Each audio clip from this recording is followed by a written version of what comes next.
It's Capital Region Sports Saturday with Brady Farkas, sponsored by Mohawk Honda. The New York Mets have had a great season, everybody. The New York Mets are not going to win the World Series. I'm going to turn the music down, say it again. The New York Mets have had a great season. The New York Mets will not win the World Series. It's Capital Region Sports Saturday, brought to you by Mohawk Honda, your number one volume dealer in the Capital Region. I'm your host, Brady Farkas. We do this every week, 9 to 10 a.m. here on Saturday morning. So the Mets' opponent will be the Kansas City Royals. The Royals come back yesterday. They have the lead. They blow the lead. They retake the lead. They win the game, Game 6. They beat the Blue Jays, and they are headed back to the World Series. Well, they will meet the Mets Game 1, Tuesday night. You'll hear it right here on 104.5 The Team. The Royals are going to beat the Mets because the Royals are going to take what the Mets do really, really well and turn it on its head in their favor. The Mets have the most pitches at 95 miles an hour this season. The Mets rely on velocity. Well, the Royals have the best average in baseball at hitting 95 miles an hour or above. They're hitting over 300. Okay, they grind out at bats and they hit velocity well. That is what the Mets do best with their young arms, their young power arms. DeGrom, Noah Syndergaard, Matt Harvey, Familia out of the bullpen. The Mets rely on velocity and the Royals hit velocity. The other thing, the Royals don't strike out. The Royals do not strike out. They were best in baseball at strikeout percentage. They struck out the least amount of times in baseball this season. In contrast to the Cubs, the teams that the Mets just beat in the NLCS, the Cubs struck out the most in baseball. The Royals struck out 545 times less than that. So the Met pitchers will not be able to dominate the Royals hitters the way they were able to dominate the Cubs. The Royals are going to win the World Series because they have home field advantage. Now, does home field advantage make as big a difference in baseball as it might in football? Not necessarily, but the key is that the Royals are going to be able to use the DH, and in this case, in games 1 and 2, that is a huge game changer for Kansas City. They're going to get Kendrys Morales in the lineup. He had 22 homers. He had over 100 RBIs this season. 106 RBIs for Kendrys Morales. Could win Comeback Player of the Year in the American League. 106 RBIs. That's in the lineup now in games 1 and 2. If it's at Citi Field and he's out of the lineup, because they're not taking Eric Hosmer out of the lineup when they're at Citi Field. They're going to want him and his defense and his offense playing first base. Morales, he's not playing at Citi Field in all likelihood.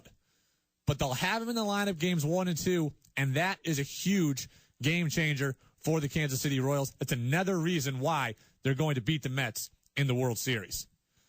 The Royals, first in the American League in stolen bases, fourth in the majors in stolen base success rate. Travis d'Arnaud is going to have his hands full behind the plate. Travis d'Arnaud not even in the top 13 of catchers in caught stealing percentage. So the Royals, now they're going to spoil your pitches. They're going to run up your pitch count. They're going to hit the ball at 95 miles an hour. They're going to get on base, and they're going to run, and that is going to be too much for the Mets to handle. It's going to be too much for the Mets to handle. And when they run up your pitch count and when they put you in high pressure, high leverage situations, they're going to force those top-notch Mets starters out of the game as early as possible. And they're going to get to the bullpen, which is the Mets' weakest feature. The Mets bullpen, that mid-relief, that bridge between the great starters and Jeurys Familia, that is the Mets' weakest feature. And the Royals are going to exploit that. The Royals are going to win this World Series. It does not mean that the Mets haven't had a great season. They have. They have overachieved. They have exceeded all expectations. They've drawn New York City. They've drawn this state together. I am rooting for the Mets to play well, but I just don't see it happening. It's Capital Region Sports Saturday, brought to you by Mohawk Honda, your number one volume dealer in the Capital Region. I'm your host, Brady Farkas. Section 2 football playoffs were underway last night. They'll continue today. Class A, big matchup between Queensbury and Mohonasen. Queensbury has been in the Dome the last 2 years. Mohon back up on the upswing. Mohon went 3-4 this year in Class A. Game time today, 1:30 at Queensbury. And now on the line we have Mohonasen head coach Scott Sabrin. And, Coach, congratulations on a good season to this point. But what's it going to take for you guys to knock off a really good Queensbury team today? They're an excellent ball control offense. One of the key things we were focusing on is we like to hold them to 2 possessions per quarter. If we can slow the game down a little bit, we cannot give them easy, quick scores, then we feel we have an excellent chance to pull the upset. But we got to slow down their offense and not let them have quick scores. Queensbury is a team that is known to be big all the time, year in and year out. What challenges does that size represent for you guys? Actually, we have decent size ourselves. We have a number of players over 200 pounds. Unfortunately, we're dinged up a little bit. We have two of our defensive and offensive linemen down right now with injuries. So it's going to be a great challenge, and our defensive players particularly are going to have to play a very focused approach to how they do things. They're really going to have to maintain very specific techniques. We're going to rotate a lot of kids in. We're not going to leave anyone in for more than 2 or 3 plays. So we're going to get a lot of people in, and hopefully they'll all do their jobs well, and we can surprise some people. You guys are in the playoffs, Coach. It's your first year as the head coach at Mohonasen. You had been the head coach previously before leaving. Now you're back. What was the thing you tried to implement here in year one again of a new regime to kind of get the Warriors back on track? We really wanted to emphasize a consistency in practice, consistency in approach, consistency in the weight room, and we wanted to have high expectations. One of the reasons I came here is in classrooms, I had talked to a lot of the juniors last spring, who are, of course, are seniors now, and I was very impressed with their focus and their desire to take this program beyond where it was. So what we really have talked about is not being happy where we were. We always want to push. We always want to get better every day. We always want to improve our situation in life, both academically, socially, and football.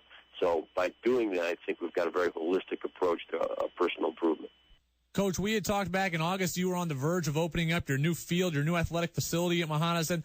How big an impact did that have? How big a benefit was it for you guys this year? Oh, it's a great benefit. The emotion, the excitement in the community is fantastic. We have record crowds for homecoming. We have great opportunities. Our booster club has done some great things. We're going to host a Class C state playoff game, which is really exciting.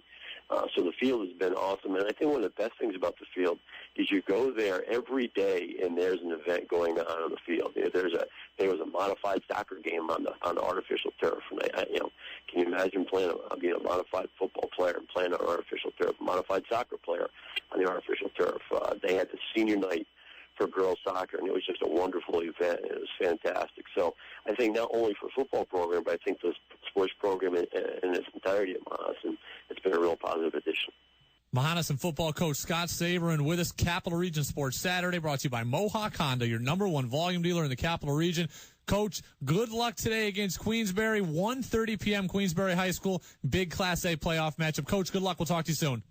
Thank you very much. Absolutely, Coach. Thank you. Again, good luck today. Mohonasen taking on Queensbury. Class A playoffs, 1:30 p.m. out of Queensbury High School.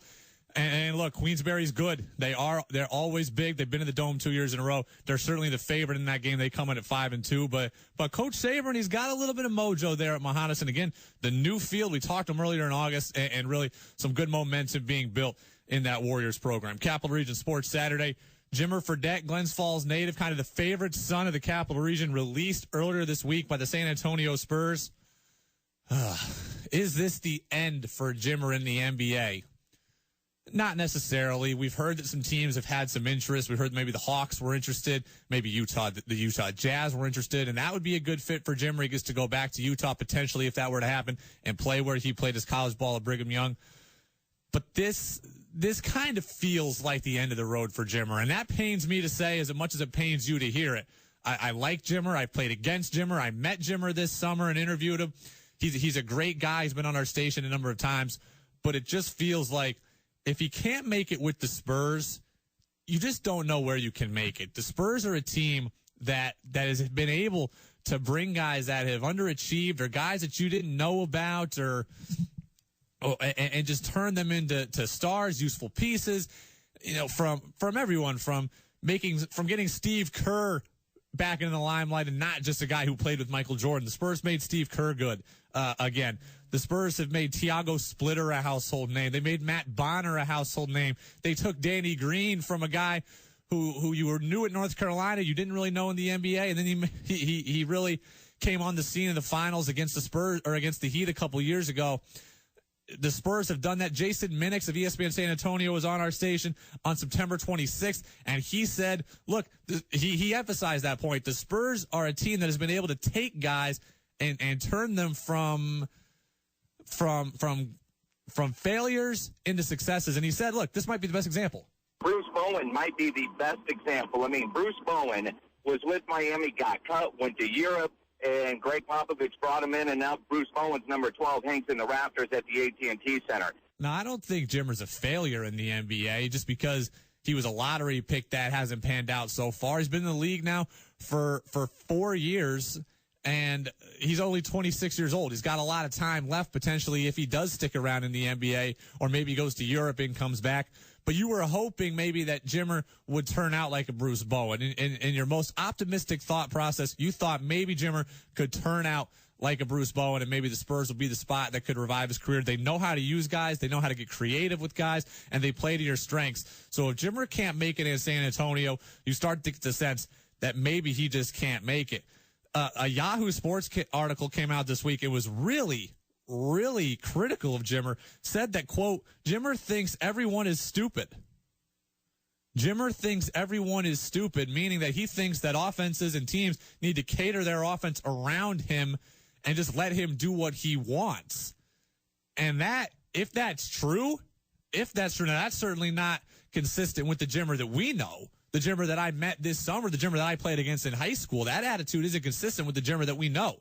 But if that's true, that attitude certainly doesn't gel with the Spurs. It's not going to gel with a lot of teams in the NBA. And defensively, we continue to hear about Jimmer as a liability. Last year, he ranked 392nd out of almost 500 players in defensive win shares, which basically means how many wins you've helped contribute because of your defense. Could be a little skewed because Jimmer didn't get a lot of playing time in New Orleans, so he didn't have as many chances to make an impact. But still, 392nd out of almost 500 players in defensive win shares. Again, how many wins you help contribute to your team because of your defense. So, Jimmer, we're rooting for you. We want the best for you. We hope you stick it out in the NBA. But right now, this week, being released by the Spurs, not a good sign. This guy's got the most wins in franchise history. He went to 2 championship series in 3 years, and he won a title, and now he's not around the Capital Region anymore. What? We'll tell you who next. It's Capital Region Sports Saturday with Brady Farkas, sponsored by Mohawk Honda. This guy's got the most wins in franchise history, and now he's out of the Capital Region. That story coming in 4 minutes. First, UAlbany men's basketball picked to finish second in the America East preseason poll. Picked to finish second in the America East preseason poll behind Stony Brook. That is a slap in the face. That is a slap in the face to UAlbany. UAlbany is going to win the America East regular season. The tournament, all bets are off. The tournament, all bets are off. I make no guarantees. But UAlbany, the men's basketball team, is going to win the America East in the regular season. And they're picked to finish second. CBSSports.com went and ranked every team in NCAA Division I. They actually had UAlbany finishing third behind Stony Brook, who was picked first by the America East, and then Vermont. So UAlbany getting no respect. How can you disrespect a team that's been to the NCAA tournament for 3 straight years, who's got a coach who's been there 5 times, and they return 80% of their starting lineup and nearly their entire offensive output? UAlbany returns 80% of their starting lineup, nearly all of their key bench contributors, and nearly all of their offensive output. UAlbany is going to win the America East. They've got 3 all-conference players returning from last season in Ray Sanders, Peter Hooley, and Evan Singletary. Evan Singletary, for my money, the best point guard in the league. For my money, he's the best point guard in the league. He's going to have the ball in his hands most of the time. You've got Peter Hooley, who's a great shooter. You've got Ray Sanders, who's a great defender, but showed at the end of the year he can score. You've got Mike Rowley coming back. You've got Richard Peters coming back that provides you size and depth down low to go along with Greg Steyer or Andrew Steyer. And they really, this is I can't fathom how UAlbany was not picked to win the America East because they're going to. Okay, they are loaded, and that's going to translate to league victories. They started out 12-0 in the league last year. They played games in the 70s. They've won games in the 40s like they did at Vermont when Singletary hit a game-winning 3 at the buzzer. So they can beat you any number of ways, and they're going to find a way to win the America East. Okay, again, I don't make any bets for the tournament. The tournament is the tournament, so I'm not saying UAlbany's going back to the NCAA tournament, but they are going to win the America East Conference, and I don't care what anyone says, and I think at the end of the day, this is a good thing for UAlbany because Will Brown's going to find a way to motivate his team with this, but they have been to the NCAA tournament 3 straight years, has a coach who's been there 5 straight years, and they return 80% of their starting lineup. UAlbany is going to win the America East this year. It's Capital Region Sports Saturday, brought to you by Mohawk Honda, your #1 volume dealer in the Capital Region. I am your host, Brady Farkas. We do this every Saturday, 9 to 10 a.m. Tri-City ValleyCats announced their new coaching staff this week. They announced their new coaching staff this week. Lamar Rogers is the new head coach of the Tri-City ValleyCats. Ace Adams is the new pitching coach. Russ Steinhorn stays on as the hitting coach. Why should you care? I am not sure what the Houston Astros are doing. The ValleyCats, these coaches get assigned to them by Houston, by the parent club. So understand that first. The Astros made a lot of headway this year. They go from worst to first. They get in the playoffs. They knock the Yankees out. And they've practically redone their entire minor league coaching staff, and I have absolutely no idea what they are doing. Ed Romero, the former ValleyCats manager, no longer in the organization. He didn't move up. That's not why he's not here. He's been fired. Ed Romero no longer with the organization, same as several coaches within the minor league system. The new pitching coach for the ValleyCats, Ace Adams, he's coming down from AAA where they won the entire AAA championship. Not only did they win the Pacific Coast League, they won the true PCL championship. So Ace Adams gets demoted. The ValleyCats pitching coach from this year, Chris Holt, he gets demoted to rookie ball to Greenville. The Astros, I am not sure what they're doing. Romero's a guy, Ed Romero, the former manager of the Cats, no longer in the Astros system, a guy 12 years in the major leagues. He's a former major league third base coach, a former major league bench coach, and he led the Cats to the playoffs in all 3 years that he was here. So he had success. He had great success. He went to the championship of the New York Penn League back-to-back years in his first 2. He won it in 2013. He won the New York Penn League championship in 2013. He's the winningest coach in ValleyCats history.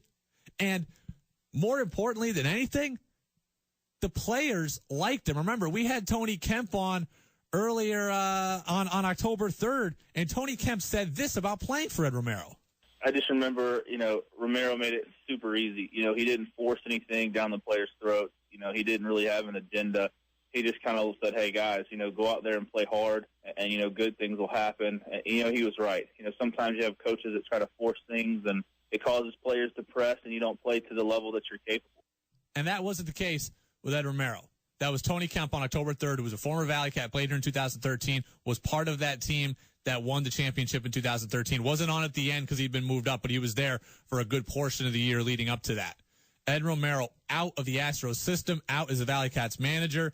And look, nothing against Lamar Rogers. We have no idea how Lamar Rogers is as a manager, but we do know that here in Tri-City, Ed Romero brought a lot of success, and I'm confused as to what the Astros are doing. The Astros have spent a lot of time here and a lot of resources building up their farm system through the draft, through international signings. They go get guys like Carlos Correa.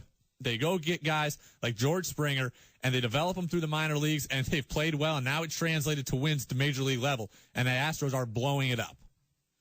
The Astros are blowing it up, and it just seems wrong to me. Again, I'm not a major league general manager, but it seems to me the Astros established a winning model, and now they're going contrary to it.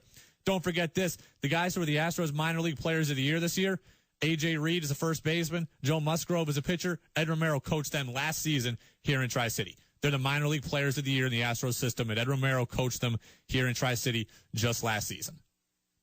So, going to be a new look at Joe Bruno Stadium in 2016. Lamar Rogers, the new head coach, Ace Adams, the new pitching coach, and Russ Steinhorn, he's back for his 4th season as the hitting coach. ValleyCats, a new on-field staff. Capital Region Sports Saturday brought to you by Mohawk Honda, your #1 volume dealer in the Capital Region. High school football results from last night. Number 5, Stillwater tops number 4, Corinth in Class C action by a score of 35-34. Number 1, Troy in Class A struggles a bit with Green Tech. They just win at 14-6. Damani Soares, 131 yards and a touchdown on the ground for the Flying Horses. Section 2 playoffs in full force. We will talk about Section 2 soccer at 9:50. But another game, 35-34 yesterday, is a game that you're not going to read much about. Albany High School gets the win last night in a crossover game. They beat Colony 35-34. It's the Falcons' first AA win since 2007. And we had the story last week. Last week, they were opening up their new field, their new facility, and I said Albany High has not won a Class AA game since 2007. They're winless on the season this year coming into last night. I said that this new field was going to make them a player in Class AA, and 1 week later, they've proven me right. But more than anything, we're happy for head coach Joey DiPiazza. It's his first year at the helm of the Falcons. He's a friend of the show. He's a friend of mine. He's a guy that I've known for a while now, a guy that we've really gotten to like and respect here at the station. He's a good friend of mine. I'm happy for him that Albany High gets off the schneid yesterday. They get their first win in their last game of the year, a crossover game. It wasn't a playoff game. It was to little fanfare in terms of standings and implications locally. It meant nothing. But it meant everything to the Albany High community. It meant everything to those kids. And we are happy for Coach DiPiazza and his staff to get their first win and set Albany High up on the right track. That new field and that coaching staff is going to make a difference. You can believe that. Albany High they're on their way to being a good team in Section 2. Make no bones about it. They're on the way to being a good team in Section 2. A team that is always good already, that's Mohawk Honda. They're your number 1 volume dealer in the Capital Region. You can go in there. You can ask about their Mohawk Honda exchange program. You can ask for Tiffany, Katie, or V-Day about their Mohawk Honda exchange program. They'll do everything they can to help you. They want to make themselves number 1 in customer service in the Capital Region. They're open extended hours to better suit your needs. You can shop more than you can shop in person. You could go online at MohawkHonda.com 24/7. So Mohawk Honda, they go out of their way to please you. You can shop their convenient Route 50 in Glenville location all the time. Mohawk Honda, where they go out of their way to please you. Scotia native Joe Cremo is drawing great praise from inside the UAlbany basketball program. Are you surprised at how quick he's making an impact? Dane's broadcaster and Scotia alum Zach By, he joins us next. I'm not surprised, and I'm in practice a good bit, and I see what he's able to do right before my eyes, and I'm telling you what, this kid is just a flat-out special player, and anyone who incorrectly speculated about him in high school because he was playing the post and questioned how he would translate to the Division I level just doesn't quite understand the work ethic that this kid has. He's completely transformed his game. He's a terrific ball handler. Quite frankly, it wouldn't surprise me if by the end of his career he's playing some point guard. Joe can do it all. He can shoot it. He can bring guys in the post. He's got some of the best footwork I've ever seen. He's got the mid-range jump shot down. He's the most competitive kid I've ever been around. This kid is going to flat out be a star, and I have to temper my enthusiasm about him because I know him on a personal level and have been rooting for him since he's been about 8 years old. But if I were to pull back the curtain on that temperament, I would tell you that I think he's going to be one of the greatest players that's ever played at UAlbany.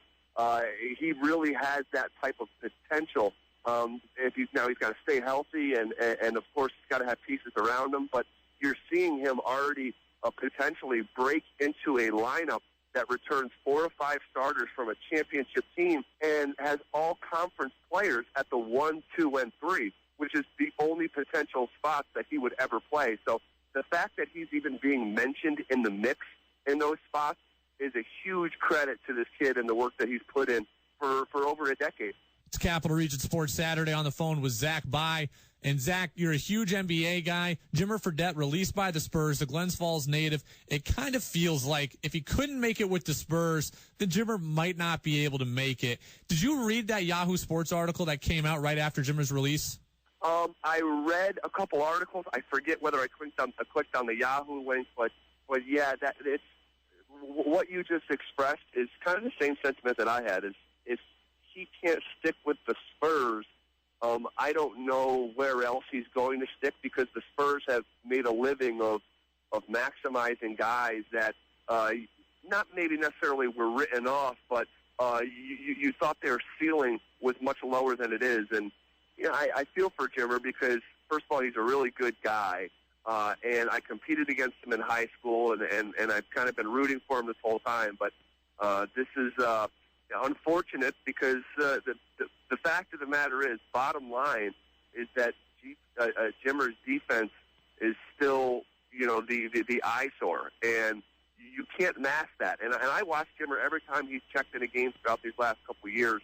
You saw the opposing point guard go right down his throat. I mean, they were literally running set pieces for the opposing guards to try to expose Jimmer. And anytime that's the case in the NBA, where the caliber of player is just sky high, and it's the most exclusive league in the world. Only 12 guys on a team.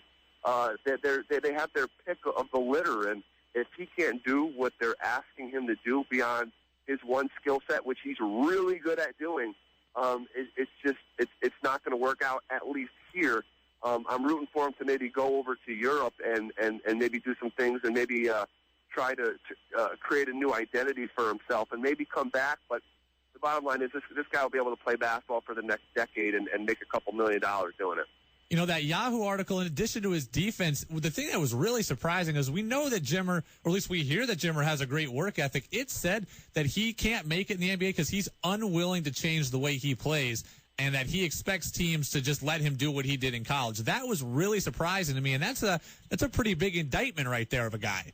Yeah, I did read that article actually, and they had him quoted saying, well, this is what I did at BYU and things of that nature, and I take that stuff with a grain of salt. I would think that when it comes to trying to be able to get on the floor, Jimmer would be willing to do whatever you would ask him to do. So I'm not sure I take those quotes and would get them tattooed. I just not sure about that. Now, some of the fundamental things I agree with. Jimmer had the ball in his hands all the time at Glens Falls, at BYU, and even when he checked in the game for some of these teams, it just sticks in his hands, and he tries to make a play every single time. And in that same article, they made a reference to J.J. Redick and how he had to transform his own game. And J.J. Redick doesn't really have the ball in his hands a lot unless he's coming off screens and hitting shots. And I guess from what they're saying, that's something that Jimmer was a little reluctant to do.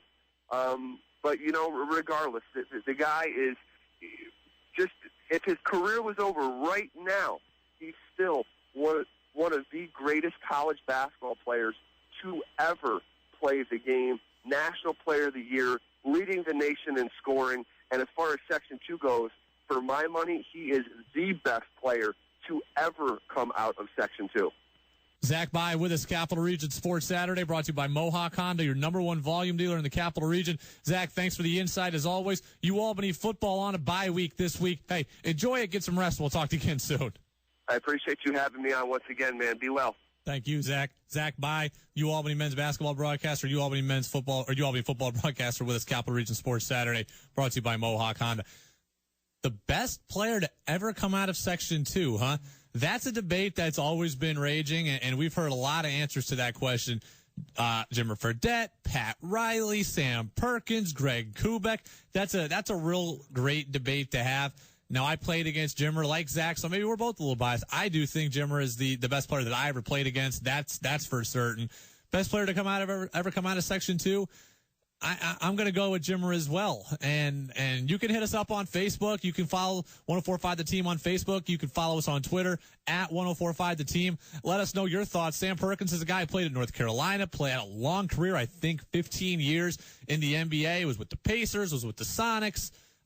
Sam Perkins was well-traveled, great player. Greg Kubek from Shen went to Duke, first player to play in 4 Final Fours, was part of those great late 80s, early 90s Duke teams, the Grant Hills, the Bobby Hurleys. So that debate is a good one. And you guys that are younger fans, maybe most recent fans, Joel Minkowski last year, throw his name out there too. He broke Jimmer's all-time scoring record for Section 2 playing up at Lake George. So that is certainly a healthy debate, but I, like Zach Byers, am going with Jimmer. Out of basketball, high school football last night, Mechanicville beats Coxsackie Athens 35-18. The player of the game, Mark DeBates, 257 yards and a touchdown to lead. Mechanicville comes from the Times Union, and the Red Raiders defense had 8 sacks. 5 of them were by Spencer Morgan. That's an impressive day on the D-line. 6-2 for Mechanicville. Shen overcomes a 17-7 lead in Class, or 17-7 deficit in Class AA to beat Columbia. They win at 28-17, so that's a modest 3-2 upset. And Shen, I believe that's going to set them up for another matchup with Saratoga in Class AA. So next weekend's semifinals should prove to be pretty interesting. We had a lot of blowouts last night in these early quarters, but next weekend should be a very juicy schedule. Capital Region Sports Saturday, college hockey. RPI had the day off last night. Union ties Michigan. That's a big-time program that Union was able to get in there, and they give up a goal late to allow the tie. Union's got to start pulling some home wins here. Union is now 2-0-3 in 5 games. They've played all 5 games at home so far this year. They need to start pulling some home wins out. These are non-conference games. Do they really matter? Well, yes, they matter when you talk about at-large bids to the NCAA tournament later. But in the immediate, in the present, you just want to get your fans going. You want to get your fans riled up. You want to prove to your fans that you're going to be there for the long haul once conference play starts. And Union, it'd do them a great service to win some of these games at home rather than tie. You get a top 10 team in Michigan into your barn. They've had Boston in their barn as well. So you've had 2 of the top programs in the country in your place, and you haven't been able to beat them, and you've had ties. So Union definitely needs to look to get on the winning column again here tonight. RPI will take on Michigan as well tonight, as well as the Wolverines in town for a doubleheader with RPI and Union. And all of this leads up to really the main course. Next week it is RPI and Union on Halloween. October 31st, that game is at RPI. It'll be a big matchup locally. Outside Albany basketball could be the biggest rivalry in the Capital Region. Could be the biggest rivalry in the Capital Region. 2 top-flight Division I programs. Union has won a national championship within the last 3 years. RPI has been good historically. They're getting back now under head coach Seth Appert. RPI Union, that is next weekend, Halloween, a week from today at RPI. We will certainly have all the coverage, 1045theteam.com, throughout the week leading up to the game. And then we're definitely going to be talking about it here on Capital Region Sports Saturday as well. So that could be the top rivalry in the Capital Region. Well, another thing tops in the Capital Region is Mohawk Honda, where they strive for perfection every single day by providing the most impeccable customer service.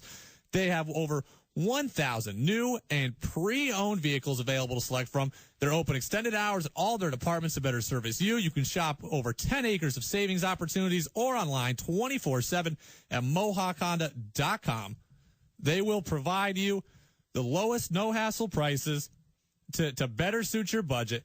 A business can have all of this, but without providing the customer with the professional service experience they have been looking for and deserve, nothing else matters. If new isn't for you, they inventory over 300 of the highest quality pre-owned vehicles at one low, below market value, no hassle price. Being number one isn't easy, but at Mohawk Honda, they treat their customers with respect and have been doing so for over almost 100 years. That's 4 generations of the Harridan family, better serving the Capital Region. Shop their convenient Route 50 in Glenville location to join the #1 automotive family at Mohawk Honda, where we always go out of our way to please you. Daniel Murphy's been great. He's not the key. He is not the key to the Mets in the World Series. Who is? I'll tell you next. Lucas Duda is going to be hitting in the lineup behind Murphy and behind Yoenis Cespedes, so he should have RBI chances all the time. The Royals are not stupid enough to let Daniel Murphy beat them. The Royals are not stupid enough to let Daniel Murphy beat them. He's got to contribute, Duda, like he did in Game 4, and make the Royals pay for pitching around Murphy or pitching carefully to Cespedes. Remember, Game 4 of the NLCS, he had 5 RBIs. Had a 3-run homer, had a 2-run shot or a 2-run single in the second inning. He's got 20 home runs against right-handed pitchers this year. 20 home runs against right-handed pitchers this year. The Royals' rotation is exclusively right-handed.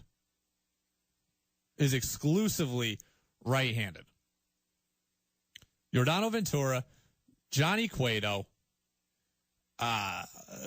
Chris Young, all these potential starters, Edinson Volquez, all right-handed. That plays right into the Mets' strength. It gets Duda in the lineup, keeps him in the lineup, and it keeps Michael Conforto in the lineup. So that's good for the Mets in general. But for Duda, especially 20 home runs against righties this year, power is his best option that he brings to the table, and he'll have a chance to do it against an exclusively right-handed lineup, or against an exclusively right-handed rotation. And in that bullpen for the Royals, that vaunted bullpen, again, nearly all righties. Kelvin Herrera, Wade Davis, Danny Duffy, really the only lefty you're going to see out of there. And is he really going to be in a high leverage situation? I'm not so sure about that. Duda, when he has hit fifth this season, like he was hitting in the back end of the NLCS, he's a 288 hitter with a 373 on base percentage. That is his spot to excel. 288 hitter, 373 OBP. Terry Collins will take those numbers for sure. 100% Terry Collins will take those numbers out of Lucas Duda. If the Mets are going to win the World Series, they are going to need Lucas Duda to produce. We know Murphy's going to hit well. We know Cespedes is always a threat. Lucas Duda is the wild card. He's the guy that the Mets really need. Capital Region Sports Saturday brought to you by Mohawk Honda. We talked UAlbany earlier, picked to finish second on the men's side in the America East, while the women picked to finish first. Not surprising. They've been to the NCAA tournament 4 years in a row, but Maine is coming for them. Maine beat them last year in the America East in the regular season. So Maine finishes just behind UA. The Danes return Sharissa Richards, who's an all-conference player, two-time America East Player of the Year. They also get Imani Tate back, and Imani Tate, another preseason all-conference player. So the Great Dane women under Coach Abe, they're going to be really good again. Siena picked to finish fifth on both the men and the women's side in the MAC. I think they'll both be better than that. Siena will be better than fifth on both the men and the women's side. The men are overachievers, and they play hard for head coach Jimmy Patsos. They finished eighth last year, but made a mini run in the MAC tournament rather against Iona. I was at that game. It was a great atmosphere. The fans are behind Siena still. Even when Siena's down, the fans are great for them. Siena's going to be healthy this year. They're going to have Brett Bisping back. He missed most of the season last year down low. He is the guy that makes the engine go for Siena. Okay, he is the guy for the Saints. He was out most of the year last year, got injured in December, right before the UAlbany game, and then he missed the rest of the year. He's a big piece inside defensively. He's a big leadership piece. He's a guy who can score down low. Brett Bisping is a huge piece that Siena's going to get back. Siena's also got some really good recruits coming in. Kidden LaRose is a freshman from Ogdensburg, a guy who was nominated for New York State's Mr. Basketball last year. Joe Cremo, for all the talk about him, he wasn't nominated for Mr. Basketball last year. Now, I think that was a mistake, but Kidden LaRose was, and he's at Siena. He's a guy you're going to get to see this year. He should play. He should contribute right away. I saw him play in high school. He's got the athleticism to do so. Jump shot needed a little work, but he's a guy who athletically is going to be able to compete in the MAC. No problem. No problem. On the women's side, they were decimated by injuries at the end of the year last year. They made it all the way back to the CBI finals. Okay, the CBI, not the NCAA tournament, not the NIT, but the third one. The men won that tournament 2 years ago. Allie Jacks has this team in the right direction, and I think that they will surprise some people as well when they get healthy. And I think they're going to be healthy. Capital Region Sports Saturday brought to you by Mohawk Honda. It's not just about football in the Section 2 playoffs. Section 2 soccer playoffs. Results last night, 18 games. Class AA, Saratoga beats LaSalle 5-0. Columbia tops Gilderland 1-0. In Class A on the boys' side, South Glens Falls over Averill Park 2-0. Scotia 5, Mohan 1. Class C, Maple Hill 3, Burn Knox 0. Maple Hill, again, coached by legendary coach Dan Gillespie, a guy we've had on our station, 600 career wins. Greenwich tops Mayfield by a score of 3-2. Shalmont in Class B, an 8-0 win over Fonda. And Loudonville Christian 6-1 over Salem in Class D. So that's just some of the action. And again, another slate of games going on here. Section 2 soccer in full force as well. Section 2 football, Mohan taking on Queensbury, and head coach Scott Sabrin with us now, Capital Region Sports Saturday. That game 1:30 today, Mohan against Queensbury. Coach, thanks for being with us first and foremost. What do you guys have to do today to top a really good Spartans team? They're an excellent ball control offense. One of the key things we were focusing on is we like to hold them to 2 possessions per quarter. If we can slow the game down a little bit, we cannot give them easy, quick scores, then we feel we have an excellent chance to pull the upset. But we got to slow down their offense and not let them have quick scores. Queensbury is a team that is known to be big all the time, year in and year out. What challenges does that size represent for you guys? Actually, we have decent size ourselves. We have a number of players over 200 pounds. Unfortunately, we're dinged up a little bit. We have two of our defensive and offensive linemen down right now with injuries. So it's going to be a great challenge, and our defensive players particularly are going to have to play a very focused approach to how they do things. They're really going to have to maintain very specific techniques. We're going to rotate a lot of kids in. We're not going to leave anyone in for more than 2 or 3 plays. So we're going to get a lot of people in, and hopefully they'll all do their jobs well, and we can surprise some people. You guys are in the playoffs, Coach. It's your first year as the head coach at Mohonasen. You had been the head coach previously before leaving. Now you're back.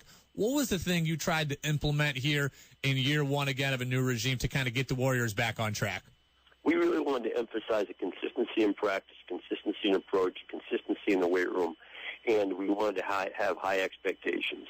One of the reasons I came here is in classrooms, I had talked to a lot of the juniors last spring, who are, of course, are seniors now, and I was very impressed with their focus and their desire to take this program beyond where it was. So what we really have talked about is not being happy where we were. We always want to push. We always want to get better every day. We always want to improve our situation in life, both academically, socially, and football. So by doing that, I think we've got a very holistic approach to personal improvement. Coach, we had talked back in August. You were on the verge of opening up your new field, your new athletic facility at Mohonasen. How big an impact did that have? How big a benefit was it for you guys this year? Oh, it's a great benefit. The emotion, the excitement in the community is fantastic. We have record crowds for homecoming. We have great opportunities. Our booster club has done some great things. We're going to host a Class C state playoff game, which is really exciting. So the field has been awesome, and I think one of the best things about the field is you go there every day, and there's an event going on the field. There was a modified soccer game on the artificial turf, and can you imagine being a modified football player and playing on artificial turf, a modified soccer player on the artificial turf? They had the senior night for girls soccer, and it was just a wonderful event, and it was fantastic. So I think not only for football program, but I think the sports program in its entirety at Mohonasen, it's been a real positive addition. Mohonasen football coach Scott Saberin with us. Capital Region Sports Saturday brought to you by Mohawk Honda, your #1 volume dealer in the Capital Region. Coach, good luck today against Queensbury, 1:30 p.m. Queensbury High School, big Class A playoff matchup. Coach, good luck. We'll talk to you soon. Thank you very much. Queensbury Mohon, 1:30 p.m. at Queensbury Class A. Again, recapping a little bit of yesterday. Class A, Troy, a top seed, beats Green Tech just 14-6. So not an easy task for the Flying Horses to get by in Class A. Jimmer Fredette released by the Spurs earlier this week, and that's a tough blow for all of us here in the Capital Region that have supported Jimmer and watched Jimmer play since he was in 9th grade at Glens Falls. I played against Jimmer in high school, hands down, best player I ever played against. We're rooting for him to get back on his feet and hopefully make it in the NBA. And if he doesn't, maybe go overseas, as we heard Zach Byers say. We talked to him at 9:30. Maybe go overseas, make a couple $1 million and really be a star over in Europe.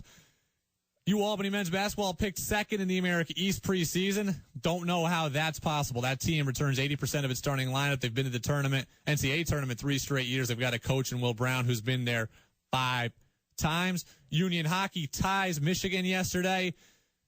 RPI takes on Michigan today, and then Union and RPI play each other next week. My World Series prediction. The Mets, look, again, the Mets have been great this year, but it's coming to an end, fans. It's coming to an end. It's not going to be easy. They're not going to go down without a fight. I think the Mets even might take game 1 in Kansas City, but I think that the Royals are going to win it in 6. I think that the Royals just take your strength and turn it around. I think the Royals, the best team all year long at hitting pitches over 95 miles an hour, best batting average over 300. That's what the Mets do well. They rely on velocity. They need that velocity in order to be successful on the mound, and the Royals are going to take that against them. The Royals run. The Royals steal bases. Travis d'Arnaud, not a guy who's in the top 13 even at throwing out runners this season. So the Royals are going to exploit the Mets' weaknesses, and the Royals are going to grind out at bats. They're not going to strike out. Remember, they struck out the least amount of times in baseball this year, and they are certainly going to be tougher outs than the Cubs were for the Mets in the NLCS. I think the Royals are going to make those starting pitchers work. I think they're going to get to the bullpen, and the bullpen is the thing that leaves something to be desired if you're the Mets, okay? That bridge between the starters and Juris Familia, that's where the Mets struggle, and I think that the Royals, their plate discipline, their approach, guys like Alex Gordon, guys like Mike Moustakas, guys like Eric Hosmer, guys like Alcides Escobar, they're professional hitters, and they're going to make those young Met pitchers work.